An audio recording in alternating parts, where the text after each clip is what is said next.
ازاي تعرف ان السوق قرب ينهار قبل ما يحصل؟ 3 علامات محدش بيلاحظهم. يا جماعه في 3 علامات لو شفتهم اعرف ان انهيار كبير ممكن يكون في الطريق. تعالوا اقوله لكم بسرعه. اول علامه، السيوله بتختفي.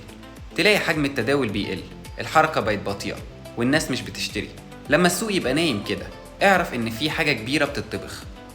تاني علامه، الحيتان بتسحب عملات لجوه البورصات، وده اخطر مؤشر، لان لما يشحنوا المحافظ دي للمنصات بيكون غالبا استعداد للبيع، وده بيعمل ضغط كبير على السعر. تالت علامة، زيادة حجم الشورتات. تلاقي صفقات البيع بتزيد فجأة، خصوصا في الفيوتشرز.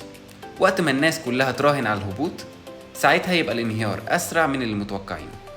الخلاصة، السوق عمره ما بينهار من غير ما يسيب علامات. لو فهمت السيولة وتحركات الحيتان والفيوتشرز هتبقى دايما سابق بخطوة. ولو عايز اشرح كل علامة بالتفصيل اكتبوها لي في الكومنتات. ما تنسوش تعملوا متابعة عشان نكمل كل اخبار الكريبتو اول باول.